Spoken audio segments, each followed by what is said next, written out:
అబ్బబ్బబ్బబ్బా ఏం వేడైతుంది. వర్షాకాలం తర్వాత చలికాలం వస్తుంది అంటారు. హీడజుడు ఎండాకాలమే వచ్చింది మళ్ళా. అరే టైం అయింది, మనం వార్తలు షురు చేద్దాం. ముందుగాల మీకు క్షణార్థులు. మీరు హెడ్లైన్ చూడురి, ముచ్చట్లు చెప్తా.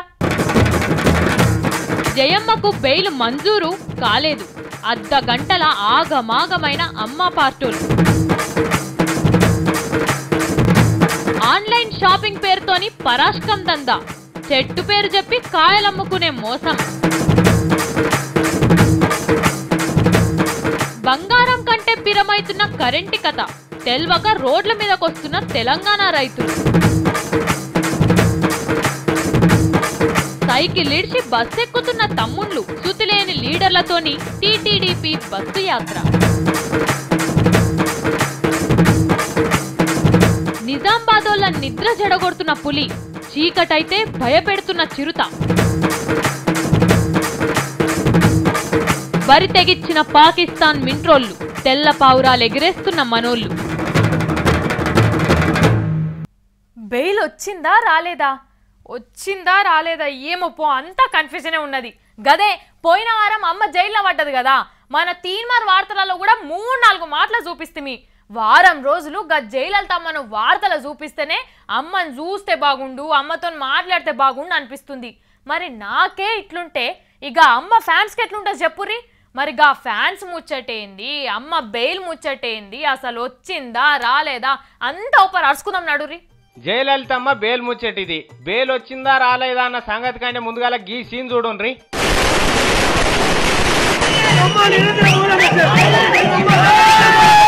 చూసిర్రా, మళ్ళీ ఇప్పుడు గీ సీన్ కూడా చూడండి. ఏం అర్థమైంది, ఏం సమజ్ కాలే, మీకే కాదు ఎవరికి కూడా సమజ్ కాలే. కర్ణాటక హైకోర్టులో జయమ్మకు బెయిల్ వచ్చిందని ముందుగాల తమిళ తంబీలు అమ్మా డిఎంకే పార్టీ వాళ్ళు అంగీలు చింపుకొని లుంగీలు ఎత్తుకొని ఎగిరిర్రు, పటాకుల మూతలు మోగిచ్చిర్రు. అమ్మకు తిరుగులేదు, న్యాయమే గెలిచిందని సీట్లు పంచుకున్నారు, తీన్మార్ డ్యాన్సులు కూడా చేసిండ్రు. ఇక అమ్మ కోసం పూజలు ఉపాసాలు గుండ్లు కొట్టించుకున్న వాళ్ళు అయితే అంత మా పూజ పుణ్యమే అనుకొని రంగులు పూసుకొని సంబరాలు చేసుకున్నారు. ఇట్లా డ్యాన్సులు వేసి ఆగి దమ్ము కూడా తీయలే. అంతల్నే గుండెలల్లో బండెత్తేసినట్టు టీవీలలో మళ్ళా పెద్ద బ్రేకింగ్లు. అమ్మకు బెయిల్ రాలేదని బెయిల్ పిటిషన్ కొట్టేసిండ్రని. ముందుగాల ఏ టీవీలలోనైతే బెయిల్ వచ్చిందని బ్రేకింగ్లు వేసిండ్రో మళ్ళా ఆ టీవీలే బెయిల్ రాలేదని వార్తలు వేసేసరికి తమిళ తంబీలు అమ్మ భక్తులకు కుతికెల రాయబడ్డట్టాయి. చేసుకున్న సంబరం అంతా ఒక్క వార్తతోనే ఆవిరైపోయాయి. మళ్ళా ఒకటే ఏడుపులు పొడబొబ్బలు మొదలు పెట్టే. వస్నీ మీ నోట్లే మా అన్నవాడని ఎక్కడెక్కడోళ్ళని తిట్టుకున్నారు. అయితే జనం తిట్టవలసింది ఎవరిని, టీవీలోళ్ళని తిట్టాలి. ఎందుకంటే బెయిల్ వచ్చిందని చెప్పింది వాళ్ళే, మళ్ళా రాలేదని రాసింది కూడా వాళ్ళే, కాబట్టి వాళ్ళని తిట్టాలి. అక్టోబర్ 7 తారీఖును కూడా ఫూల్స్ డే చేసిన తమిళ మీడియా తాటా తీయాలి. సరే, తమిళ మీడియా కంటే తలకాయ మందమై వేసినాయి అనుకుందాం. మరి తెలుగు ఛానళ్ళ తెలివెట్టిపోయింది. బెయిల్ వచ్చిందా రాలేదా అని చూసుకోవాలి కదా. వాళ్ళు వేసిండ్రని వీళ్ళు కూడా వేసుడేనా? ఈ ఛానల్ ఆ ఛానల్ అని ఏం లేదు, అన్ని ఛానళ్ళు బెయిల్ మీద కాలేసినాయి. ఇప్పుడు మీకు ఒక చిన్న ప్రశ్న ఇస్తా, జవాబు చెప్పిండ్రా అంటే మీకు ఒక పెద్ద ప్రైజ్ ఇస్తా. రెడీయా? అడుగుతున్నా. మరి కేంద్రంలో ఉన్న పువ్వు గుర్తు మంత్రులల్లా అందరికంటే పేద మంత్రి ఎవరు? నేను అడిగేది పెద్ద మంత్రి అని కాదు, పేద మంత్రి, నిరుపేద మంత్రి అని. సరే, మీకు ఈజీగా తెలవాలంటే ఒక క్లూ ఇస్తా, చెప్పుకోరి. మరి ఆయన ఆంధ్రప్రదేశ్ రాష్ట్రానికే ఎన్నో పూసాసుంటి మనిషి. ఇంకా మన ఏపీ సీఎం చంద్రాలు సార్కు జాన్ జిగ్రి. ఏంది ఇంకా యాదికి రాలే? అయితే చూడాలి, చూడురి. ఒక ఎమ్మెల్యే అయిన మనిషి తాన ఎంత లేదనుకున్నా ఎంత ఆస్తి ఉంటుంది. ఇటు కోటి లేదే ఇవాళ రేపు ఎమ్మెల్యే ఎవడు కష్టం. కానీ మన కేంద్ర మంత్రి వెంకయ్య నాయుడు సారు ఆస్తిని అంతా జల్లెడ పడితేనట 20 లక్షల రూపాయలే వెళ్తాయట. 20 లక్షలు అంటే 100 గజాల జాగా అన్నట్టు హైదరాబాద్లో. గట్టి కొంటే ఒక కారు ఇలువ కాదు. నిజంగా వెంకయ్య నాయుడు సార్ తాన గింతనే ఉండొచ్చునా ఆస్తి? నమ్ముతారు అయ్యవలన్నా? కానీ నమ్మాలి, నమ్మి తీరాలి. ఈసారిదే కాదు, ఇంకా మన ప్రధానమంత్రి నరేంద్ర మోడీ సార్కు ఉన్న ఆస్తి 1,25 లక్షల రూపాయలట. నవ్వేరు నభకుండ్రి. ఈయన 3 మాటల గుజరాత్ రాష్ట్రానికి ముఖ్యమంత్రి గుండి 1 కోటి రూపాయలే ఉండొచ్చునా అని మీరేం పరిశాన్ కాకుండ్రి. కానీ వాజివేనట. ఇప్పుడు కేంద్రంలో ఉన్న 22 మంది మంత్రులల్లా 17 మంది కోటీశ్వర్లు ఉంటే 35 లక్షాధికారులట. అందరికంటే ఎక్కువ అరుణ్ జైట్లీ సార్కు ఉన్నాయట పైకం. ఏం తక్కువ 72 కోట్ల రూపాయల ఆస్తులున్నాయట. అందరి లెక్కేమో కానీ మన వెంకయ్యసార్ పనే బీడి బిచ్చం కళ్ళు తెరలెక్కున్నది. 20 లక్షల ఆస్తులంటే ఏం సంపాదించకుండా వచ్చునా సారు? అయినా కేంద్ర మంత్రిగా ఉంటే సర్కారే కారు ఇచ్చే, సర్కారే బంగులు ఇచ్చే, సర్కారే సకల సౌకర్యాలు ఇచ్చే. అప్పుడు బీజేపీ పార్టీలో పెద్ద రిక్కలు ఎక్కువ ఉన్నప్పుడు కూడా పార్టీ సార్ భారం అంతా మోసే. ఇంకేముంటది, మోడీ సార్ పరిపాలన ఇంతే సజావుగా సాగనంటే వచ్చే 5 ఏళ్లలో వెంకయ్యసార్ తాన కట్టుకున్న పంచా వేసుకున్న అంగి రెండే మిగులుతాయి అంటున్నారు జనం. కడుపా తినేదందుకున్నా తాన తిండి లేదు, జర నువ్వే ఆకలి కాకుండా చూసుకో అని చెప్తే కడుపింటదా? ఆకలి కాకుండా ఆపుతుందా? ఆపదు కదా. ఆకలి అయితేనే ఉంటుంది, మంట మండుతూనే ఉంటుంది. ఇప్పుడు అట్లెందుకు చెప్తున్నా అంటే సేమ్ కరెంటు ముచ్చట కూడా అట్లనే ఉన్నది కాబట్టి. కరెంటు లేదు, మీకు నీళ్లు రావు అంటే పంటలు ఎండిపోకుండా ఆగుతాయా చెప్పుర్రి? అందుకే రైతులు ఇట్లా రోడ్ల మీదకి ఎక్కుతున్నారు. మరి గదేన్నో ఓ పరు చూద్దాం నడురి. శంకరుని నెత్తి మీదకి వెళ్ళి గంగని కిందికి వేస్తేందుకు భగీరథుడు కేన్లు తపస్సు చేసి పట్టుకొచ్చిండని ఒయ్యిలలా చదువుకున్నాం. కానీ ఇప్పుడు తెలంగాణ రైతులు తపస్సు కాదు, తలకాయ కిందికి కాళ్ళు మీదికి చేసినా కరెంటు మాత్రం తెచ్చుకోలేరు. ఏం చేసినా కరెంటు మాత్రం అడగొద్దని ఎన్ని మాటలు చెప్పే కేసీఆర్ సారు 86 సభలలో చెప్పిండు. ముఖ్యమంత్రి అయినాక కూడా 3 మాటలు చెప్పిండు. కావాలంటే మళ్ళొక పారి నుండ్రి. కేసీఆర్ సారు జర మీ బాంచనైతే ఒక్కసారి చెప్పు సార్. ఇప్పుడు మనం ఏం చేసే పరిస్థితి లేము ఈ గంటకు. ఎందుకంటే షాపులో దొరకదు, అది వస్తువు షాపులో దొరికే వస్తువు కాదు. విన్నారా? ఇంతకంటే ఎక్కువ క్లారిటీ ఏం కావాలి చెప్పుండ్రి మీకు. కరెంట్ ఇవ్వవలసిన సారే 3 ఏళ్ల దాకా ముచ్చట తీయొద్దని చెప్పినాక మీరు రోడ్ల మీద చిత్తుడు బిల్లు ఆడితేంది, అడ్డంబడి బొర్రితేంది, కుత్కెలు కూలబడంగా ఒర్రితేంది. కరెంటు రాదు రాదు రాదు ఆడ లేనే లేదా? ఏడికెళ్ళిస్తాడు చెప్పుండ్రి. ఉరక ఈ వరంగల్ జిల్లా రైతులకు అర్థమైతలేనట్టు చెప్తుంటే రోడ్డెక్కి డౌన్ నశించాలంటున్నారు. అన్నా రైతన్నలు మీకు తెలియదా అనే మళ్ళొక పారి చెప్పన్నా? ఎండిపోయిన చెట్లు వీక్కొచ్చి ఎంత లొల్లి పెట్టినా ఏం లాభం లేదే. అనవసరంగా టైం ఖరాబు చేసుకోకుండ్రి. ఈ రోడ్ల మీదకి వచ్చే వదలు ఏమన్నా చెరువు కట్ట కూలికి కొన్రి, 100 రూపాయలు వస్తాయి. సర్కారు మీద సమరం చేస్తే మీ సమర వదులుతుంది కానీ లాభం ఉండదే, మా మాట ఇన్నుండ్రి. అట్లనే తతిమ జిల్లాల రైతులు కూడా ఇన్నుండ్రులా 3 ఏళ్ల దాకా కరెంటు ముచ్చట్నే యాడ్ చేసుకోవద్దని మన కేసీఆర్ సార్ చెప్పిన మాటలు ఉన్నాయిగా. జర తెలియని వాళ్ళకి చెప్పుండ్రి, ఇది అలా పని ఖరాబు చేసుకోకుంటుంటారు. నా చేతిలో సెల్ ఫోన్ ధర ఎంతనో చెప్పుకోరి చూద్దాం. 1 రూపాయి. ఈ చీర ధర ఎంతనో ఎరికేనా? నిన్ననే కొన్నా 3 రూపాయలు. నేను మెడలేసుకున్నా చూడరి, ఇది కూడా ఎంత ఎరికేనా? 2 రూపాయలు. ఏంది లచ్చమ్మ అన్ని సెకండ్ హ్యాండ్ సామాన్లు కొనుక్కుంటుంది అనుకుంటుర్రా? కాదు, నేను మొత్తం ఆన్లైన్లోనే చేస్తున్నా బేరాలు. ఏది కావాలనన్నా కంప్యూటర్ కట్క ఒత్తుతే చాలు, తెల్లారే వరకల్లా అన్ని ఇంటికి వస్తున్నాయి సామాన్లు. మరి ఆ సామాన్ల మీద చాలా మందికి డౌట్లు ఉన్నాయట. ఏంటిో చూద్దాం నడురి. ఒక్క డౌట్ కాదు, ఒక్క లెక్క కాదు. నిన్న ఫ్లిప్కార్ట్ అని ఒక కంపెనీడు పెద్ద ఫోటోలు పెట్టి అడ్వర్టైజ్మెంట్ ఇచ్చిండు పేపర్లా. ఏమని? 1 రూపాయికి సెల్ ఫోను, 10,000 రూపాయల వస్తువు 1000 రూపాయలకే, ఎలుకలు పట్టే మిషన్ మీద 80% డిస్కౌంట్, 10 రూపాయలు అగిపెట్టే పావులకే అని. ఇక అది ఏడ కొనాలంటే ఆన్లైన్లా, అదే కంప్యూటర్లా కొనాలి. ఇవన్నీ నిజమే కావచ్చునని ఇగయగబడ్డారంటే జనము కోట్ల మంది కొందామని చూసిండ్రు. ఏమున్నది వాళ్ళ నోట్లే మన్నపోయే 1 రూపాయికే సెల్ ఫోన్ అనే కదా, అవి 10-20 అమ్మినట్టుండు. దాంట్లోకి పోయి చూస్తే స్టాక్ అయిపోయిందని రాసి పెట్టిండు. ఒక్కరు కాదు, ఇద్దరు కాదమ్మా, 100 కోట్ల మంది ఎగబడ్డరు కొందామని. పెద్ద పేపర్లు వస్తే నిజమే అనుకోరా? గట్లనే అనుకున్నారు. 10 గంటలల్లా 600 కోట్ల రూపాయల బిజినెస్ చేసిండట వాడు. మరి కొన్నోడేవడో అమ్మినోడేవడో తెలియదు కానీ మాయమచ్చింద్ర మాత్రం చేసిండ్రు. ఫేస్బుక్లో ట్విట్టర్లో తిట్టకుండా తిట్టిండ్రు జనం, ఫ్లిప్కార్ట్ వాడు మోసం చేసిండని. మరి ఈ ఆన్లైన్ షాపింగ్ అంటే ఏందనేది ముందుగా ఒక మాట చెప్పాలి. ఇప్పుడు కంపెనీలో ఒక వస్తువు తయారైంది అనుకో, దాన్ని అమ్మేతందుకు ముందుగా హోల్సేలోనికి, వెనకసి రిటైలోనికి, తర్వాత సావుకారికి ఇట్లా చేతులు మారుకుంటూ వస్తుంది. కానీ ఆన్లైన్లో అట్లా కాదు. డైరెక్ట్ కంపెనీడు తయారు చేయగానే నడుమిట్లా ఆన్లైన్ వాడు బ్రోకర్ లెక్కుండి మనకు అమ్ముతుంటాడు. అందుకే అగ్వకు దొరుకుతుంటాయి. కానీ రూపాయికే సెల్ ఫోన్ ఇచ్చుడంటే ఇది మోసం ముచ్చట కాదా? రూపాయికి సెల్ ఫోన్ తయారైతుందిగా, మరి వీడు మనకి ఎట్లా అమ్ముతా అని పెట్టిండు? అది ఆటాన్న కన్నా తయారు కావాలా, లేకపోతే వీడు డూప్లికేట్ అన్న మనం మెడకు పెట్ట చూడాలి. ఇదో పెద్ద డౌట్. ఇక మరి మన ఊర్లో పోంటి సావుకారితాన కొంటే వస్తువు చక్కగా లేకపోతే వాని ముఖాన వాడేసి మన పైసలు మనం తెచ్చుకుంటాం. కానీ ఆ ఆన్లైన్లో అట్లా వాపసులు ఇచ్చుడు కుదరది. కాబట్టి ఇది మోసాలకే మోసం లెక్క ఉంటుంది. ఏదేమన్నా కానీ ఆన్లైన్ షాపింగ్లతోని మంచి ఎంత ఉంటుందో చెడు అంతకంటే ఎక్కువ ఉంటుంది. జాగ్రత్తగా ఉండాలి ఇటువంటి తెరువు పోయేటప్పుడు. లాస్ దందా ఎవడు చేయడు కదా, 10 రూపాయలకు కొనుక్కొచ్చి రూపాయికి అమ్మితే దుఃఖం ఉంటదా? కానీ మరి ఈడెట్లా అమ్ముతున్నాడు? ఇంత అగ్వకనేది జర్ర సోచాయించుండ్రి. అన్నీ ఉన్న అల్లుడి నోట్ల శని ఉన్నట్టే అయింది చంద్రాల్ సార్ ముచ్చట. కోట్లు ఖర్చు పెట్టి కొత్తగా బుల్లెట్ ప్రూఫ్ ఛాంబర్ కట్టుకుంటే అందులో ఏదో ఒక్కటి తక్కువ అయిందట. ఖతం కొత్త ఛాంబర్ల మీటింగ్ పెట్టుకున్న చంద్రాల్ సారుకు చిర్రు బుర్రలేసి శీదర ఉట్టిందట. మరి సార్కు కోపం ఎందుకు వచ్చింది? ఎందుకు శీదర చేసిండు? ఓప రాసుకుందాం నడురి. ముచ్చట వడి కట్టుకుని ఇల్లుకు చెట్టు పోసుకుంటూ మర్చిందన్నట్టున్నది చంద్రాల్ సార్ కొత్తగా కట్టించుకున్న ఆఫీస్ సంగతి. సచివాలయంలో చంద్రాల్ సార్ ఆఫీస్ ను 10 కోట్లు ఖర్చు పెట్టి హైటెక్ సీఎం పేరుకు తగ్గట్టు జోరుదారుగా కట్టిర్రు. తుపాకులతో కాల్చినా గాని పాలుగాని గోడలు పెట్టిండ్రు. లోపల ధర కల్లా సోపు డబ్బులు బాగానే అద్దిండ్రు గాని ఏం లాభం? అసలు ముచ్చట మర్చిపోయినరు. బయట ఎవరైనా లొల్లి పెడితే లోపలికి రాకుండా మాత్రం చేయలేదట. నిన్న మీటింగ్ పెట్టుకుంటే ఏమున్నది, బయట రోడ్ల పండి పోయే లారీలు బస్సుల సప్పుడే వినిపించిందట. బుల్లెట్ ప్రూఫ్ గోడలు కట్టిండ్రు గాని బయటి సప్పులు లోపలికి రాకుండా చేయలేదట. ఇక కొత్తగా కట్టిన ఆఫీస్ లో ఎమ్మెల్యేలతో కొత్తగా మీటింగ్ పెట్టిన చంద్రాల్ సార్ కు బయటికెళ్లి రోడ్డు మీద పోయే బండ్ల సప్పులు లోపలికి వినిపించి శీదర పెట్టిందట. ఎవడా ఇది కట్టిందని ఆడున్న ఆఫీసర్ల మీద నారాజు అయిందట.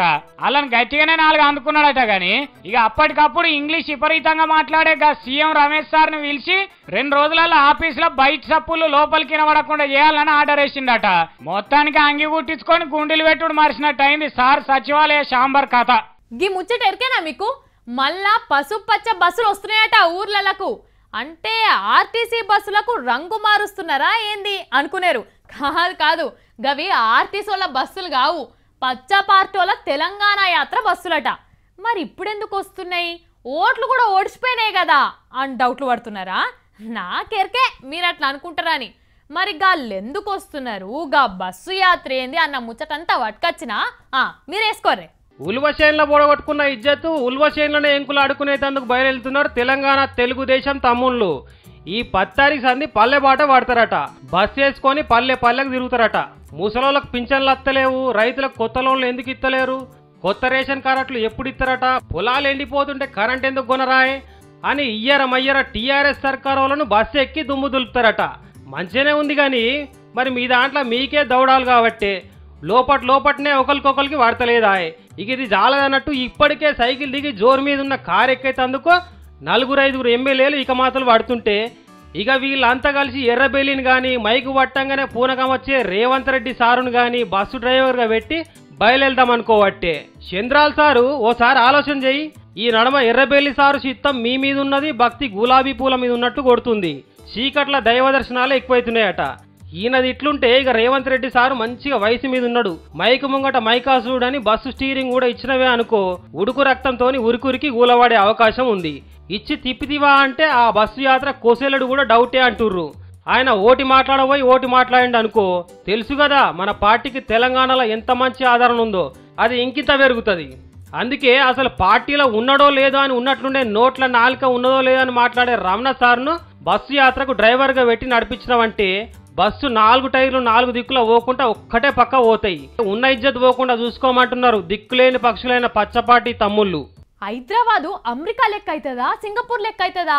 ఈ 2 కాకుంటే జపాన్ లెక్క అవుతుందా? నాకైతే సింగపూర్ లెక్క అయితేనే మంచిగుండా అనిపిస్తుంది. అయినా నేను చెప్తే వాళ్ళు వింటారు కానీ, అందుకే ఎక్కడెక్కడ ఫారెన్ వాళ్ళనో పిలిపించిండ్రు మన సర్కార్ వాళ్ళు. గాళ్ళంతా మీటింగ్లు పెట్టిండ్రని చెప్తే కదా. మరి గా ముచ్చట ఏం దాకొచ్చింది, ఏంది కథ చూద్దాం పరి. మొత్తానికి మన హైదరాబాద్ లా మెట్రోపాలిసింగ్ మీటింగ్ షురు అయిందల్లా. గదే ప్రపంచంలో ఉన్న పట్టణాలన్నీ ఎట్లెట్లా డెవలప్ చేయాలన్న ముచ్చట్లన్నీ అందరు ఒక తాన కూర్చొని మాట్లాడుకుంటారని చెప్పిన చూడురి. గా మీటింగే షురువైంది. మన ముఖ్యమంత్రి KCR sir, governor Narasimhan sir, కేంద్ర మంత్రి Venkaiah Naidu sir, assembly speaker, Hyderabad mayor, commissioner ఇట్లా అందరు వచ్చిర్రు. ఇగన్లా మన హైదరాబాద్ ను కూడా గుర్తుపట్ట రాకుండా ఎట్లా తీర్చిదిద్దాలనే ముచ్చట కూడా మాట్లాడతారన్నట్టు. ఎట్లయినా స్మార్ట్ సిటీలను గడుతున్నామని అటు కేంద్రంలో మోడీ సారు, మన సీఎం సారు, ఆంధ్ర సీఎం చంద్రాల్ సారు వీళ్ళంతా అంటున్నారు కాబట్టి ఈ మీటింగ్ లా మాట్లాడుకునేదంతా చాలా వనకొస్తుంది అన్నట్టు. స్మార్ట్ సిటీలు కావాలంటే ఏమేం చేయాలన్నదంతా ఆడుకొచ్చిన వాళ్ళు మాట్లాడతారు. నిన్న జర పల్చగానే కానొచ్చిర్రు వచ్చినోళ్ళు గాని ఇవాళ చాలా మందే వచ్చిర్రు. కేసీఆర్ సార్ కూడా 2 ముక్కలు ఇంగ్లీష్ లోనే మాట్లాడిండు. We are developing a comprehensive master plan for the city of Hyderabad to be a world-class and economically vibrant city. I am also thankful to the Honorable Union Urban Minister for having extended his full support for the development of Hyderabad. ఇన్నరా Venkaiah Naidu మాకు చాలా support చేస్తున్నాడు, నాకు మంచిగా అనిపించింది అన్నాడు. కానీ meeting ఇంత మంచిగా అయితుంటే బయట కొంతమంది పడనోళ్ళు ఏమనుకుంటున్నారో ఎరికేనా? ఇవన్నీ మొత్తం షోప్ టాప్లకే, అయ్యేది లేదు పోయేది లేదు, ఆడ మాట్లాడినవన్నీ చేసేది ఉండదు ఏముండదు అంటున్నారట. మొన్నిటి వరకు 2 ఏళ్ల కింద కూడా బయోడైవర్సిటీ మీటింగ్లు గాలే, అవిటి లెక్కనే మెట్రోపోలిస్ మీటింగ్లు కూడా దండుగా మీటింగులే అనుకుంటున్నారట. ఒక శంప మీద కొడితే ఇంకో శంప చూపియాలి, గాడిదాకా ముచ్చట మంచనే ఉంటది. మన గాంధీ తాత కూడా గదే నేర్పించిండు. మరి తుపాకీతోని మన దేశ పోళ్ళని ఎవరినన్నా ఓ 10 మందిని గాలిస్తే ఏం చేయాలి? ఇంకో 10 మందిని చంపుమని పంపించాలనా? లేకుంటే మా ఓళ్ళని చంపుతారా అని అట్లా చేసిన వాళ్ళను ఇరగదీసి పాతి పెట్టాలనా? రెండోదే చేయాలి కదా. కానీ మన లీడర్లు అట్లా చేస్తలేరు. దీనికి కూడా శాంతి మంత్రాలే చదువుతున్నారట. ఎక్కడ ముచ్చటనో కాదు, గా కాశ్మీర్ బార్డర్ల ముచ్చట ఎట్లెట్లున్నదో ఓ పారు చూడుర్రి. మిమ్మల్ని ఎవడన్నా గడికో పారి గిచ్చిండే అనుకో ఏం చేస్తారు? ఒక పారి చెప్తారు, 2 మాటలు చెప్తారు. అట్లా చేయకరా మంచిగా ఉండదని చెప్పినాక కూడా గిచ్చిండే అనుకో ఊకుంటామా? దౌడ వల కొడతాం కదా. కానీ పాకిస్తానోడు ఏండ్ల సంధి గిచ్చుతూనే ఉన్నాడు మనల్ని కాశ్మీర్లా. మరి అసంటోని ఏం చేయాలి? ఒక్కటే పారి ఇరుసుక పాడి ఊరవతల దాకా గెదమాలనా వద్దా? కానీ మనోళ్ళు ఏం చేస్తున్నారో ఎరికేనా? తెల్లటి పావురాలు చేతుల పట్టుకొని శాంతి అని గాలికి ఎగిరేస్తున్నారు. ఆ పావురాలను కూడా పాకిస్తానోడు వండుక తింటున్నాడు. నీతులు భగవద్గీతలు చదువుకుంటుంటే ఇంట ఆడాడు. నిన్న చూడుండ్రి, ఊరు మీద దండయాత్రనే చేసిండు.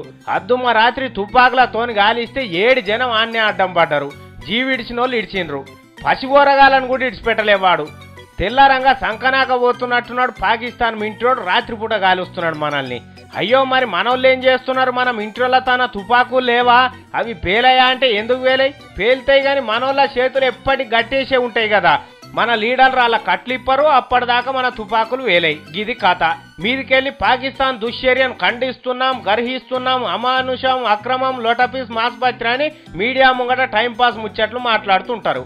ఆడ పానాలేమో పోతుంటాయి. మనం జాతున్న కాశ్మీర్లోనే ఉండి మన కూడే తినుకుంటా పాకిస్తాన్ జెండా చేతుల పట్టుకొని మనం ఇంట్రోల మీద ఫైటింగ్ చేస్తున్నారంటే మన దేశం అంటే ఎంత తమాషా అని చూడుండ్రి. వాళ్ళకు మనోళ్ళ మీద ఆశ పెట్టుకున్నాడు కంటే పాకిస్తాన్ పరాశకం ప్రశ్నిస్తేనే బెటర్ ఏమో. వారి పాకిస్తాన్ మింట్రోడా, నీకేమైనా సిగ్గు శరం సీము నెత్తురుంటే మొగోను అయితే మా మింట్రోల ముంగడికి వచ్చి కొట్లాడరాదరా? గడికో పారి ఊరి జనం మీద ఎందుకు కాల్పులు చేస్తున్నావు? మళ్ళా కార్గిల్ కాడ చేసినట్టు చేయాలనా ఏంది? అయ్యా లీడర్లు, మీకు శాత కాకపోతే జర్రసేపు జనానికి తుపాకులు ఇచ్చి చూడుండ్రి. పాకిస్తాన్ పైజాం ఉడగొట్టి పంపుతారంటున్నారు యువకులు కూడా. మీ ఇంటికి ఎవరైనా దగ్గర చుట్టాలు వస్తే ఎట్లా మర్యాద చేస్తారు? కోడి కూరొండి కళ్ళు తెప్పించి మర్యాద చేస్తారా లేదా? మరి మన హైదరాబాద్కు చుట్టాలు వచ్చిండ్రు కదా, వాళ్ళకి ఎట్లా మర్యాద చేయాలి? ఎప్పటికీ మర్చిపోకుండా చేయాలి, అవునా కాదా? అగో అందుకే మన సర్కారోళ్ళు వాళ్ళు ఎప్పటికీ మర్చిపోలేని మర్యాదలు చేసిండ్రు. అవేంటియో నేను చెప్తే బాగుండదు కానీ మీరే చూడురి. మన తెలంగాణ కళ్ళు టెస్ట్ ఖండాలు దాటిపోయిందో హైదరాబాద్ కు సుట్టపోలు వచ్చిందని చెప్పినాం కదా, అదే మెట్రోపోలిస్ మీటింగ్లకు. ఇక మరి వచ్చిన వాళ్ళకు మన మర్యాదలు ఎట్లుంటాయో చూపియాలి కదా. అగో గందుకే గోల్కొండ కోట కాడున్న తారామతి బారాదేరి ప్యాలెస్ కాడ పెట్టిన తెలంగాణ ఆర్ట్ క్యాంప్ కాడికి తోలుకపోయిన వాళ్ళను సర్కారోళ్ళు. చూడుండ్రి మా తెలంగాణ అంటే ఏందోనని. మా కళాకారులు ఎట్లుంటారు, వాళ్ళు గీసిన బొమ్మలు ఎట్లున్నాయి, మా తానున్న కుల వృత్తులేంది, మా వంటలు ఎట్లుంటాయి, ఇట్లా అన్ని చూద్దురు రాని పిలుచుకొచ్చిండ్రు. అన్ని చూసిండ్రు, ఫోటోలు తీసుకున్నారు. ఇక కళ్ళు లోట్ల కాడికి రాగానే వాసన కాడికెళ్ళి కదలలేదు అనుకో రాదు. రేపు పారం దేశపోళ్ళు సీసం గిలాసులు పట్టేటోళ్ళు గిలాసులు పట్టిండ్రు, దోణలు పట్టేటోళ్ళు అవి పట్టిండ్రు. ఊరెక్కో ఎక్కడిది గిలాస కాల్ చేసుడు ఇంకా జరంత పోయామని అడుగుడు పెట్టిండ్రు. ఇగో ఆడోళ్ళు కూడా ఇడవలే, కమ్మ ఉన్నది అనుకుంటా తాగిండ్రు. ఇగో ఈమెను చూడండి, ముందుగా ఒక లొట్టిలకెళ్ళి ఓపించుకున్నది. ఇక అది మంచిగా అనిపించిందేమో ఇంకో దాంట్లోకెళ్ళి పోయామని అడుగుతున్నది. ఇగో ఈమె కూడా అంతే, అన్ని బుడ్లకెళ్ళి ఇంటింత ఓపించుకొని అన్ని టేస్ట్ చూసింది. అనుకుంటా మూచి ముంగడికి పెట్టి ఇంత సప్పరించుకుంటూ తాగుతుందిగా. అగో మా దోస్తు కూడా గిలాస పోయినరని చెప్తున్నది. పోస్తారు గాని జర తక్కువ తాగుండ్రి, అసలే అది చెట్టు మీద కాళ్ళు. మరి నిషా బాగుంటది.